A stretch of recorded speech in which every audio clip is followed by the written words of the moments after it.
Hello, my name's Joel Harrison, and welcome to the Trust and Influence podcast, which is a podcast to explore all aspects related to trust, thought leadership, influencer marketing, advocacy, and lots of other stuff besides. And it's a weekly show which comes out to you weekly in your wherever you get your podcasts. I'm delighted to be joined today by my guest, who is Steve Mudd of Talentless AI, a marketer who's done more than most to lean into the emerging world of AI and is doing a wonderful job in demonstrating how it can practically and usefully be deployed, as well as creating more videos with kins, which I know we'll all agree is very, very important. Steve's career in marketing prior to the arrival of AI was varied and colourful, it's fair to say, spanning the full spectrum of B2B with spells as marketing director of NetApp and at Ogilvy Mather, amongst many other organizations as well. I met Steve at B2B Marketing's Ignite USA event in Chicago about 4 years ago, where his presentation was one of the standouts for me. And since then, he's become a key member of B2B Marketing's Propolis community, helping members understand AI.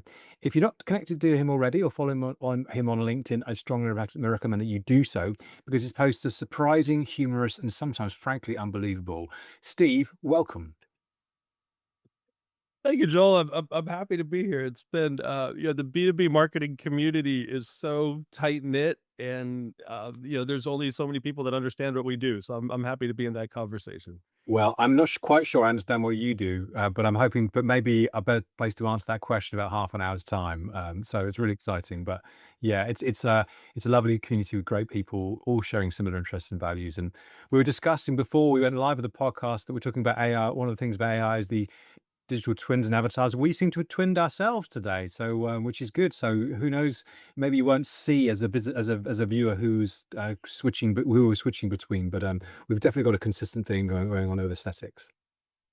I think that it's interesting to look at again, having been in the agency world, right? Like every role in the agency has a different fashion sense, right? If you see someone wearing black, you know that they are creative in some way. Like that's the subtle hint that we're giving our audience. There's a whole other conversation about what AI people should wear, but let's not get into that one right now. Steve, I have to ask you, I've got loads of questions, but I also want to start with a bit of background. And your company's called Talentless AI. Tell us why. In the early days of AI, I saw a post online and somebody said that talentless AI can't do anything. And they were taking a swipe at it, right? Like it was, AI can't write, AI can't do this. And number one, the URL was available. Like I heard that and thought that was a wonderful name, and the URL was available. But it felt like the right tone, because you don't have to be talented to use AI. You don't have to have any particular skill. In fact, it kind of, it allows you to level up in a number of ways. So even without talent, you can start to create and you can start to synthesize, and it's really removed a lot of the barriers to action, I think, that people have. And so that was what got me excited about it, and certainly that there are the issues of creativity and stolen artwork. Like there's all kinds of things, baked into that. But talentless just felt like a great name. It's nice to say that I am a talentless CEO. Well, it's good to embrace that. I feel the same. And but generally, as I was saying earlier on, I feel like you really, unlike many people, have really embraced the whole world of AI, seeing the possibilities, the opportunities in it, and going kind of headlong towards it. And that's exciting to see. Tell us a bit about that. Tell us about your career, and where you've come from, and what led you to kind of make AI this real focus for what you're doing. Yeah, I love that intro too, like the colorful career. If you go back even farther, like I was a tour guide at a brewery. I was a bodyguard for the mascot for the baseball team, and like I've had some fun jobs, right? I think fun is a central theme. Like, am I having fun and am I learning anything? Has kind of been a an ongoing thing, and I think I've moved on from opportunities and jobs where I wasn't having fun or I wasn't learning anything. I got into B2B because, writing, I'm a writer by trade. I was like a screenwriter who fell into writing, for an agency, Leopard, that got bought by Ogilvy, into that family, and I realized I was good at translating engineering into English. Well, like, and now after, decades of it, I realize, well, okay, everything's faster, cheaper, better. Like how many ways can you say faster, cheaper, better? I've found them all. I've worked through every pun related to the cloud. I've worked through, I was on the messaging team that helped craft the messaging for IBM Watson back in the day. So it's like learning how to talk about these technologies and understand their capabilities. And then I got so while I was at NetApp, the Chat GPT came out, and I saw a tool. The first tool I saw was Synthesia, which is an AI avatar tool, I think out of the UK. And I saw that I had spent, I've spent a lot of money on videos over the years, right? Like at B2B, like you spend a lot of money on talking heads. And the objective is to get the executive in the room to read the talking points, and it takes weeks to do the script, and you get that level of quality. And with Synthesia, I realized I could get the same level of quality across in like a half an hour. Because you can create a talking head video basically like you would create a PowerPoint. And so that was the light bulb in my head. I'm like, well, if I can build a business around that.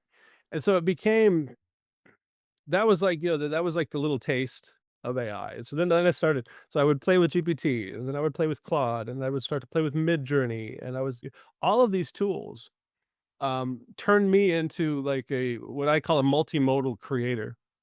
Um, you know, I'm now doing art, right? Like I never would have taken the time to paint, but I love going into Midjourney and creating things the world has never seen. I produced a movie 100 years ago too. Like there's another footnote to it. Um, I've done like 3 or 4, maybe 5 short films in the last 2 years, right? Using AI to create it, using the text to video tools and the image tools. So like I am creatively lit up by AI.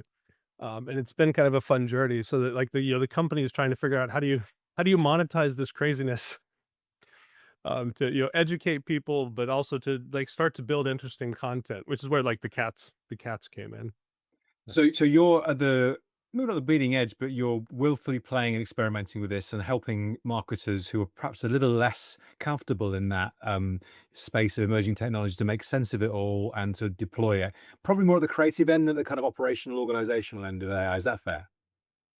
Yeah, yeah, I have one of those brains. I used to joke about it. I was the only English major who took Calc 2. So I have like I have the mathematical strategic brain that sort of levels up with that. And so I think over time, I've been able to understand like where the craziness is leading us to. Like we're very focused now on how AI impacts this tool or that tool or this process, but the reality is it's pulling everything out, right? Like you really have to unplug everything. All of the technology that we built in the last 10 or 20 years is not optimized right now, right? Like every website out there is crap, right? Compared to the information that I can get out of GPT right now. Yeah, so you're looking at a world where I can go to GPT, get all of my questions answered. So why do I need to go to anyone's website at all for anything? Because it's all right there. So understanding like within that system, where things are going. But yeah, That's a very interesting way of putting it. It's like it it presents the whole thing as a kind of industrial revolution moment all over again, which I've been kind of toying with that in terms of how agencies particularly have structured. But actually, when you look at it in those terms, in terms of how information is structured, we've all spent what since the birth of the internet that period of time constructing information hierarchies and refining it and agonizing about corporate videos and all those kind of things. And you're saying, well, that's kind of to a certain extent, to a great extent, it's redundant overnight. yeah, yeah. Like the um Chat GPT is smarter than most chatbots on companies' websites. Period. Period. And that's a big revelation to get there, and it becomes a question of then how do you start to add value in this new world? Yeah. What is that role of marketing? What does thought leadership look like when this intelligence is ubiquitous and sort of at your fingertips? Yeah. Um, Well, and that's kind of what I dig into next, really, because obviously a kind of core theme of this podcast is thought leadership initially. We're going to broaden out in due course, but thought leadership is a starting point. Because if you don't know me, even seen me before, I've committed myself to writing a book on it, which is fascinating but a bit terrifying at the same time. But let's talk about thought leadership. So we are, thought leadership is this kind of it can be this kind of beacon of truth and robust evidence-based understanding of your organization. But we kind of we're living in this kind of post-truth era where trust is kind of hard to earn and easier to lose. So how do you see that playing out in B2B marketing? And it sounds like what you've said just there is contributing an awful lot to that in terms of just the good breakdown in what we expected in terms of how we assimilate information. It's I saw a post on this the other day that has just stuck with me a lot.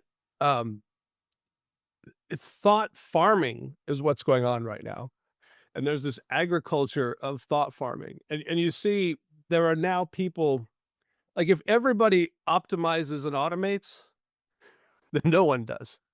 So on an individual level, you're seeing smaller companies and these one-man, sales outreach shops where they're building these automation engines that are automatically posting content on LinkedIn that feels like thought leadership, but is really just designed, to dangle little carrots to get you to engage. And you might go on LinkedIn and see 20 posts like that, right? Like 20 posts that are structured in the exact same way or some similar way. And it's just becomes noise after a while. Like there's no real value there. So what yeah. But there was, I mean, from my perspective, I mean, we did a conference at B2B Marketing about 12 years ago called the Content Avalanche, right? And Mhm. that's nothing compared to what we had even pre-ChatGPT. So it feels like what I'm reading from what you're saying is it's just gone up exponentially, and the quality or the slickness, maybe not the quality, the slickness has gone up massively. Was that Uh, fair? yeah, yeah, I think so. And um it's I think the impact more so the impact is on the channel itself. It dilutes the value of LinkedIn. So it's going to drive people away from LinkedIn. It's going to drive people away from those platforms where they get information. I mean, you saw it on Twitter. Like as you see this influx of all of this stuff, people are just turned off to it, and so they're going to turn to other places to get information. Right? So what other place do you think that we're already deviating from what the questions are, which I knew was going to happen, but in a really good way. What other places do you think they're going to go to? But I'm not, by the way, I'm not saying that LinkedIn's the be all and end all, useful as it is, but what other places, where do you think they're going to go? It's weird. I get most of my interesting thought leadership on TikTok. There are a few people I follow on there, like Scott Galloway, the marketing guy, like Rory Sutherland is on TikTok now. Uh, TikTok, that vertical video format allows you a personal connection. Like you can hear someone. The videos don't necessarily have to be, 90 seconds, 30, like, you can go a little bit longer on TikTok. Like I've heard longer videos. And B2B brands aren't there. Right? And it's not that you want the brand to be there, but you at least want your leaders, your evangelists, to have a personality there. Like there's a couple people I follow in the AI space. They're posting every day. Like, here's what's going on with OpenAI today. Here's what's going on. Here's what this means. And it's this constant drumbeat of high quality, thoughtful content. It's not the sit in the ivory tower for 6 weeks and come up with a strategy and write a white paper and release it and put 4 social posts out. It's understanding that you have to, it's the weekly podcast. It's the daily, like, you have to jump into this constant stream, to be recognized in that conversation. And I think that's a huge gap for all brands, not just B2B, but B2B in particular, where if you just post a video on LinkedIn and you get like 20 likes, Yeah. that doesn't help you. But if you have somebody, who's on your team, who's opinionated and who's willing to talk about stuff, like these B2B influencers, like, just let them go and let them talk every single day and put out a post about something in the industry. So that's quite interesting because what I'm taking from that is you're saying it's very, the future is personality orientated, right? So, and there, for me, there is an obvious kind of overlap between thought leadership and influencer. And I'm not, what I might to do this is define what the difference between thought leadership and influencer marketing is, because I hear them used interchangeably. I don't think they are the same things. So that's fascinating. Rory Sutherland's an interesting one, isn't it? Because my understanding of Rory, God love him, the incredible fountain of information that he is. Somebody created a Twitter and TikTok feed for Rory, just chopping up his videos, and it Mhm. got really good successful traction. I got to the point where Ogilvy bought it off this individual because they recognized how powerful it had been. So he wasn't even responsible for this, but he is such an ideal TikToker, isn't he? Because he's just full of stuff. There's always stuff coming out from him.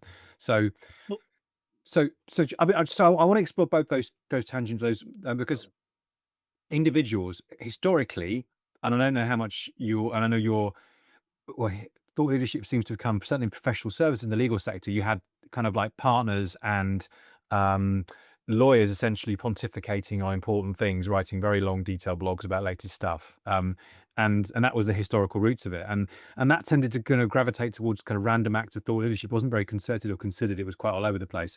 But my kind of like thesis was we should be going towards something more considered. But you're saying, given the media, how the media is evolving, actually we should be kind of doubling down on those individuals and finding those individuals who can really communicate.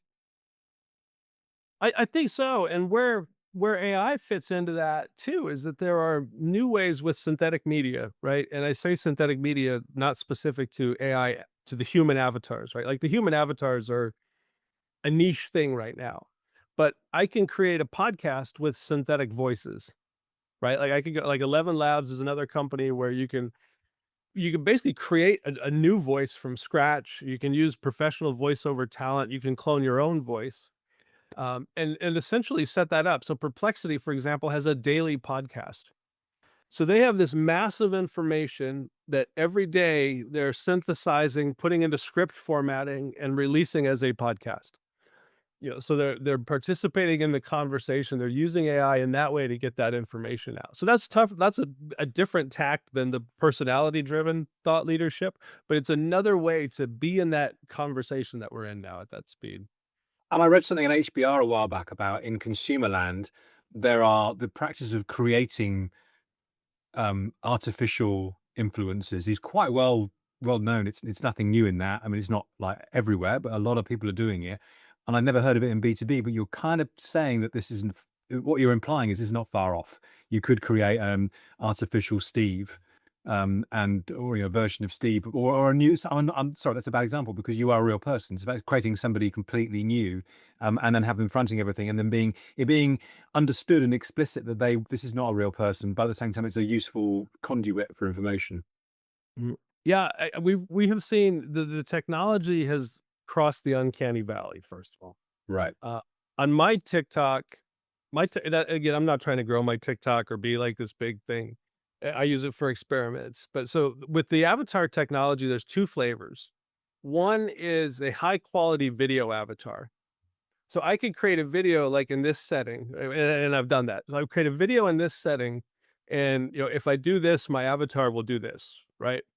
And this setting is sort of immortalized at a very high quality. So I can then pipe text through that AI Steve over and over again, and you cannot tell. Like I have released a number of videos that were through that form of AI avatar that people can't tell. Now the problem is that Steve never changes clothes, right? That Steve is always wearing black. Like he's always has these glasses on.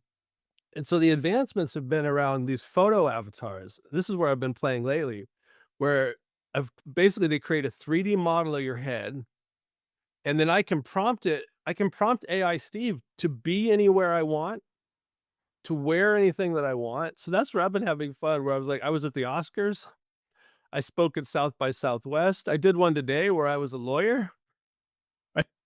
Because so there was a case in the news this last week, which blew my mind. It's a use case that was not on our radar. Gentleman, was in court. He had to go to court, and he wanted to present his argument in the most coherent way possible. He has a history of throat cancer, stutters a little bit. He's 78. He created an AI avatar video. Like, he wrote up what he wanted to say. He piped it through an avatar to present in court. Now, the judge he didn't really set it up well, so the judges were like, this is not you, or this is too polished, right? But as a tool to express ourselves, this is emerging, right? Like people are starting to realize I don't have to I mean, part of the reason people don't do videos in their house, right? Is because it's a pain in the ass to have this light and the microphone, and it's hard. It's hard to do that piece. And with the avatar, I can just record my audio and pipe it through the avatar or just type what I want to say. So it's just a different way of expressing, and it's a way to, if I wanted to do Steve at scale, when I don't want to, when I don't have the time to do a video, I can do a video that way, So, and it takes me like a half hour versus an hour and a half. so ignoring how terrifying Steve at scale might be, we can. But I think what I'm just exploring that point relating to individual thought leaders within organizations, and how you can deploy that to your advantage. I mean, the implications are obvious, right? In that previously you've got there's the practical challenges of getting somebody in a studio on a regular basis to say the things you want them to say. Now that goes away because all you got to do is record them once, and that's it forever. And you can change their clothes, you can change the background, you can do whatever you need to do. So that's a you've still then got the problem. And I was talking to I'm interviewed Hayley Brooksbank from TTP recently. She was saying trying to get some of her guys to do that. They're just resistant to it because they don't believe in the actual exercise. So you've addressed one problem, you've not addressed the core of it. So I guess there's a transformation potentially required for those organizations. It's going to be the people who are able to embrace it are going to do better than the ones that potentially aren't. Is that fair? Yeah, and I think again, it's finding the right note, the right use case, the right creative idea for it. As one example, one of my clients now, we're doing like an AI news show. So we're using the avatar to give news about the environment. And we're very clear about that. It's in the disclaimer, but it's another way to get that information out. We're using the avatar. So if you're, I think the thinking is that people think that you're using it to trick people into thinking it's a real person, right? So if you're upfront about it and it actually makes sense of the use case, I think people will be okay with it if the content is good. Yeah. Yeah. People don't care about the delivery mechanism if the content itself is good and valuable and interesting. And that's really where people should spend their time. Not figuring out the delivery, but figuring out what is the right content. How do you give the story of your company that thought leadership? Like what is have a thought. The thought part is harder than the execution part. Okay. Which is good because it roots this conversation back into that critical aspect of crystallizing those opinions and ideas and IP, and data and getting it out the door into something useful. But I love your positivity about all this, and which it is refreshing and it's exciting. But at the same time, there's a lot of fear about AI as well, isn't there? And people that you mentioned Uncanny Valley, which is I love, it's such a wonderful expression. I guess not everybody's has made it over Uncanny Valley yet. I mean, the technology has, but but there's a perception of surely people. I might be okay with it, but the next person might go, "Oh, that's weird. That's not really Steve." Do you know what I mean? So there's a kind of there's a migration, isn't there? I hope I'm breaking down barriers for the next generation of AI avatars by putting putting the weirdness out there now. I hope the next wave of AI avatars don't face that type of discrimination, but You'll be thanked in digital heaven, I'm sure.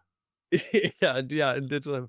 Yeah, it's there was I don't know if I believe this story. There was a story out today or yesterday in CNBC or something. Apparently, there's a couple companies who have actually hired AI avatars unknowingly. So there were fraudsters, there were people who were basically creating these fake identities and using the avatar technology to get through interviews with HR. And they were using like forged documents and everything to prove their identity. And somehow HR didn't pick up on the fact that these were avatars they were using, and I don't know the technology they used. If it was like there's different ways to go about creating that deep fake.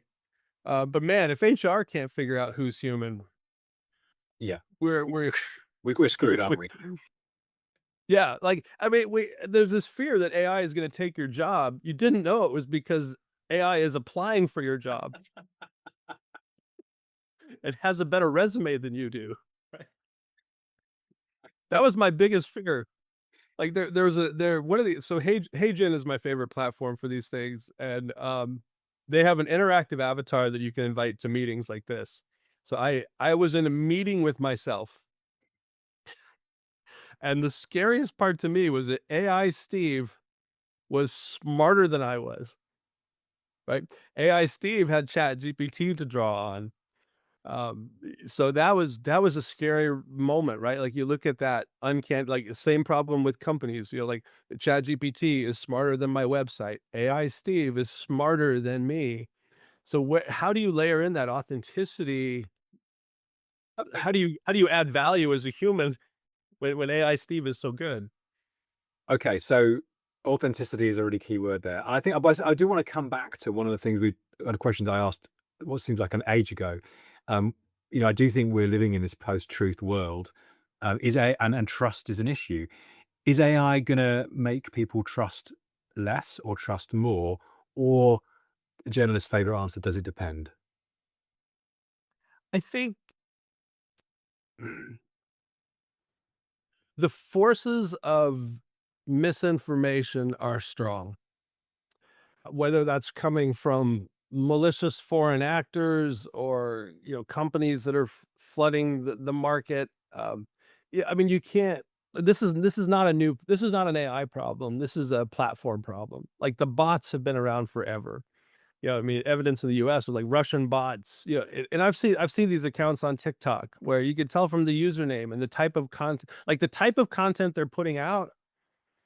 It's not some kid in a basement. Like it's organized corporate content designed to look low budget. And AI makes it really, really easy to do that. Like the barrier to entry for deep fakes and for AI and to start to do that mass thing. So again, it's going to be that same thing. Everybody's using this deep fake. So it's scary. It's scary. And to me, it's the algorithm. Like I don't understand how LinkedIn can't tell um false accounts, right? Like I get all these profile requests on LinkedIn from people who aren't real. So there are these organized entities who are finding the ways through the system and poisoning the well, for all of us, and they're designed to hit the algorithm, and they're designed to hit the targets for whatever purpose, whether that's trying to steal your information or just distract you, or to try to sell you stuff you don't need, or what. I don't understand why so everybody's doing it. Like it feels almost Big Brotherish with some of the, especially the politically motivated content where they're trying to influence people's thought in particular directions, and it's really scary. What I guess what I take from that is very interesting, and I'm not, although I'm not a TikTok user, so I probably don't see as much of that stuff as you do, or maybe I do, I just don't recognize it, which is even more scary. It feels to me like burying your head in the sand isn't really an option.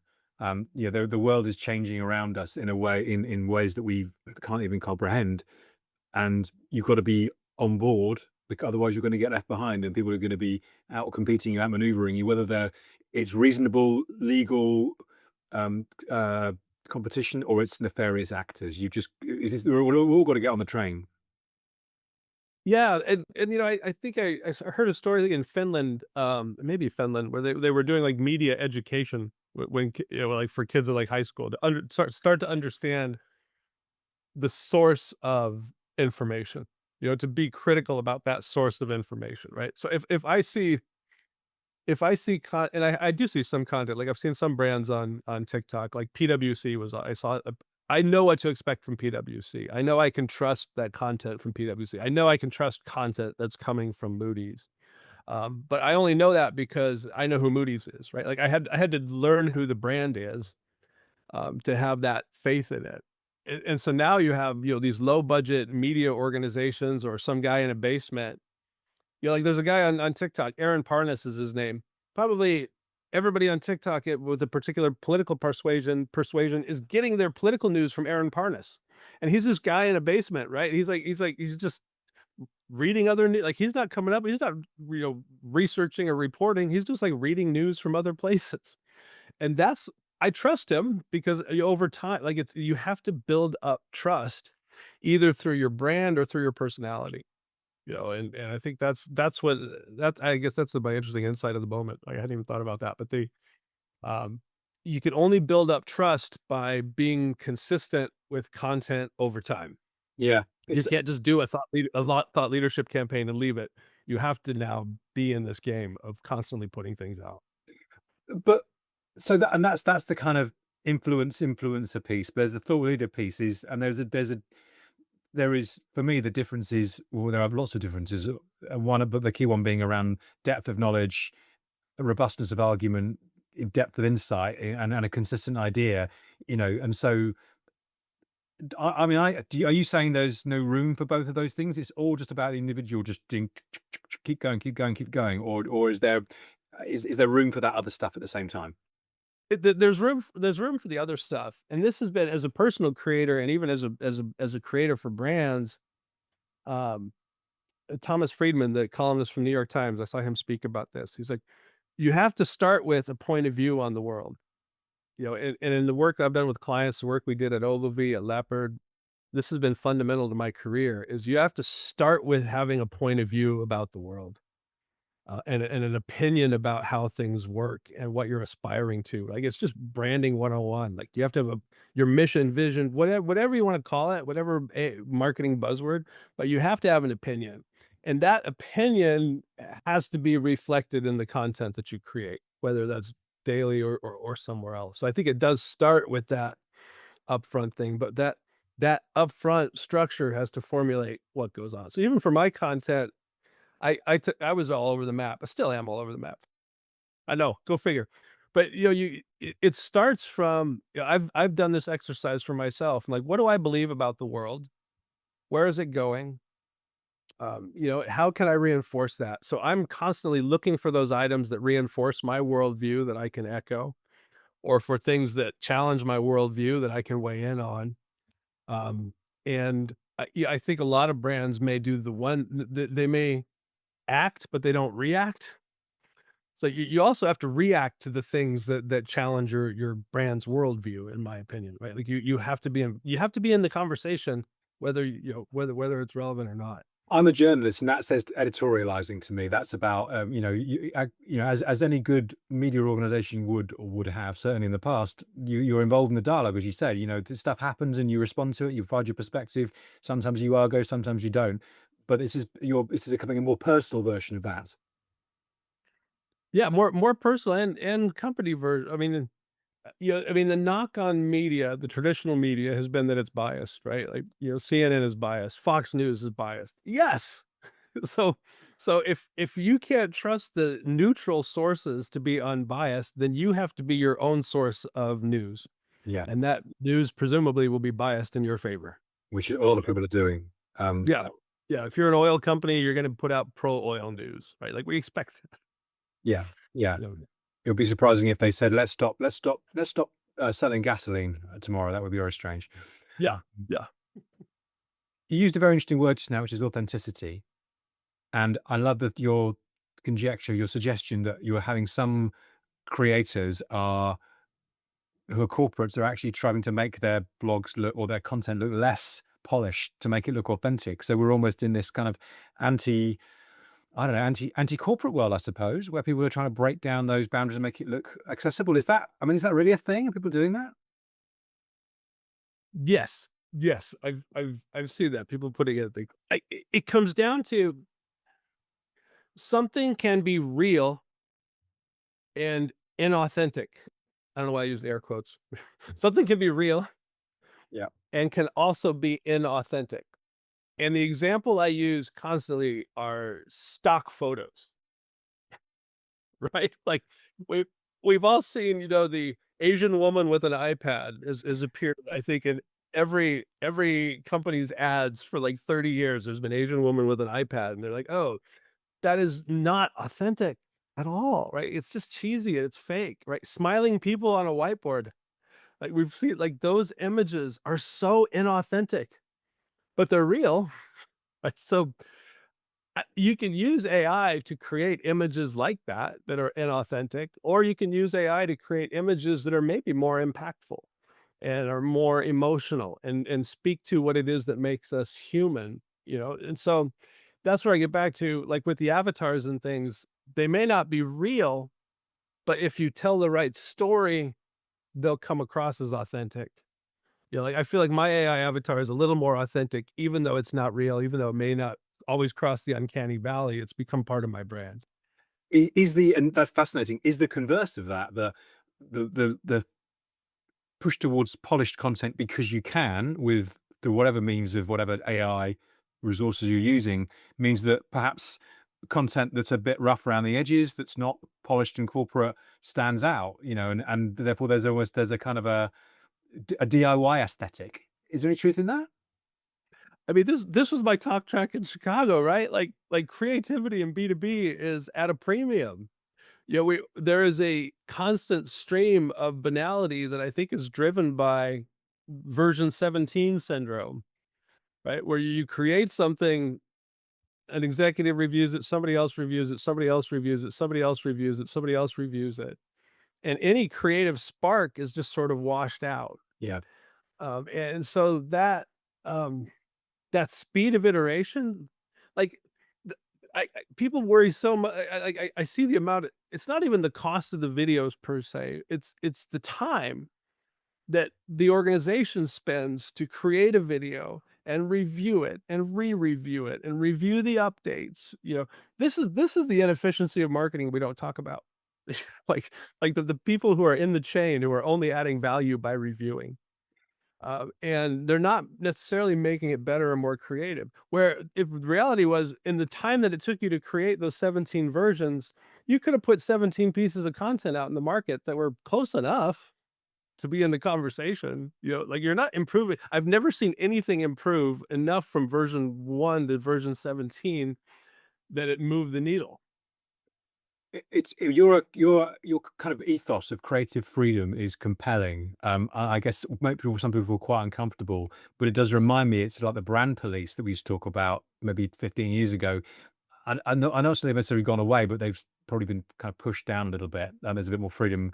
And now it feels like, again, what you're saying is we've got to go through a whole other wave of acceptance, and to really unleash the potential and possibilities of these platforms. Yeah, I mean, the technology is one piece of it, the process piece of it. I've been thinking about, like, what does a brand look like in the AI world? Like, what's possible in the AI world? And it's this incredible synthesis of information, right? You have all this information and content at your fingertips that you can synthesize very quickly and express creatively in, you know, uh, infinite number of ways. Like, whether it's AI, like, I mean, there's this the tried and true things, right? Like, when's the last white paper you read? The last ebook you actually paged all the way through, right? Like, I'll read. I actually do. I like Propolis does a nice job, right? Like, I do read the ebooks, like the award summaries. Like, you have to work harder to have content that people actually want to read to the end. But that standard sort of view is, or no, it's a different world for some of that. So it feels like, I don't want to put words in your mouth, but I'm just kind of paraphrasing what you said. I mean, kind of speed, agility, and creativity are the things which are going to make a brand stand out, a B2B brand in this world, whether that's thought leadership or any other kind of communications. Yeah, yeah, and it's not necessarily like just weird random creativity, right? It's that strategic creativity that finds a way to get to your audience in a way that's valuable to them. And there probably are still audiences in B2B that read the white papers, right? Like, if you know your audience well enough to know that they're going to digest a 40-page white paper, great. Do that all day long. Email it, like, find the right channel to get that to them. Don't post that on LinkedIn. Like, nobody's going to read your 40-page paper on LinkedIn. But it comes back to that blocking and tackling of marketing. Know your audience, keep connected with them, know what they need, give them the information that actually is going to add value and change their day. Okay. So going back after much deviations from our list of questions I prepared, with no help whatsoever from ChatGTP, obviously I wouldn't do that.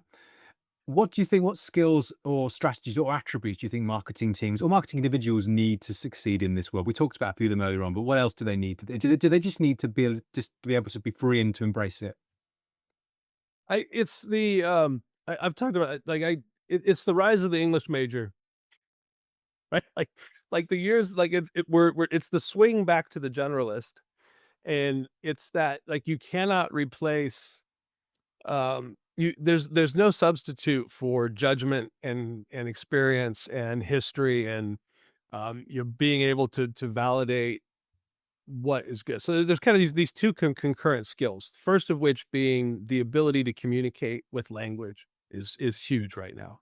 So communicating with language, whether you're like as an English major, as a writer, that's where it put me ahead with AI. So that's part one. Part two is understanding the if the output is good or not. So that discernment of quality, and that ability to help iterate something. So if I create something in GPT, recognizing what's wrong with it. So I don't know how that's a skill you can learn, I think maybe more so. I mean, both of those are skills you can learn, but you're looking for those people who, have good judgment and can adapt, and can use language in an effective way. Okay, thank you. And last couple of questions. There are a lot of doomsayers out there going, "Oh my goodness, AI is the end of the world for B2B marketing." I don't think you think that. Is that true? I think B2B marketing has to step up its game. I don't think it's the end of B2B marketing. I think it's the beginning of disruption, of serious disruption. And you either have to get ahead of it or not. So there will be organizations who don't need marketing in the same way they need today. I mean, the challenge is we have spent so much time in this world of marketing automation, and we've let CEOs believe that, marketing is a machine and all we have to do is push the button and magical leads come out. And for some B2B companies, that's all they need, right? And you can start to automate more and more and more of that process. So but to diminishing so at some point, I mean, you're seeing that now. Some marketing officers becoming revenue officers and things like that. Like that's a real risk. I don't think marketing goes away if you can plant the flag and say, like, we are actually adding value by being creative, and we're actually adding value by doing things differently. I mean, at the end of the day, it's about connecting with those audiences. I mean, we touched on this too, like the marketing team of the future, right? Like, so I've been thinking about movies a lot lately with the AI tools. My thought is we're not that far away from being able to produce a feature film with like 6 people in a room in like a month, right? So what has been a years long process, you can now do with maybe 6 or 7 people who are, experts in their trade with whatever it is. So that marketing team of the future might be a lot leaner and it has to be a lot smarter, because the work that these large teams are doing now, you can probably do more effectively with small teams, but it's going to take us a long time, I think, to get to the point where we're seeing the results of those things. But the definition of smart is potentially different. Um, if the definition of smart is defined in a marketing automation era, it looks quite different to the definition of smart defined in an AI creative unleashed world. Yeah, yeah, most most definitely. And we see like I forget the founder Marketo has been working on. He has like a new startup or working on a thing where he's been trying to figure out like what is the marketing automation for brands. Like I built a marketing content automation tool. Like if Jasper's out there, and like is Jasper moving the needle on results for organizations? Like, yeah, they're moving faster. Is it becoming better? Yeah. And I think once we get past focusing on making things just faster and more efficient, we'll find ways to. So I think there will be a lot of companies who use AI as an excuse to do what they've always done, which is downsize every so often or cut budgets. But the reality is, if you don't lean in, it's just a matter of time before you're disrupted, in my opinion. Yeah. I think that sounds very compelling, fascinating conversation. Steve, last question is, are we ever going to have enough of kittens in AI? This is the big question. So I started with the cats. This is a, this is my real TikTok story. I started making cat videos because the humans were inconsistent. Like the video models had been trained on humans enough, but they were still kind of weird. Like even now, like the faces mess up, but the cats were consistent. So I started building up my cat videos. I got close to 1 million views on TikTok, and then I got banned. My cats got banned on TikTok. So that's a whole other podcast. We can get into that. But yeah, I mean, you've seen it, like the elevation of kitten capabilities through AI. Kittens are chopping food now. They're shopping. My cats were like protesting. They're like there are cat, and we see it this week, like with in the US, like the penguins are now protesting. So all animals have a whole new life of AI as this, these creative tools are in the hands of people with weird ideas. And then nothing else that makes me excited about the future. So, Steve, it's been fascinating to talk to you today. Thank you so much for your time. Thank you, Joel. Appreciate it, and yeah, happy to be a part of it. So I hope you enjoyed this conversation.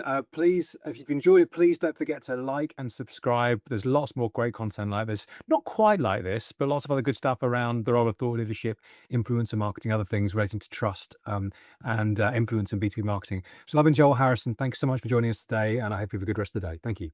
Oh.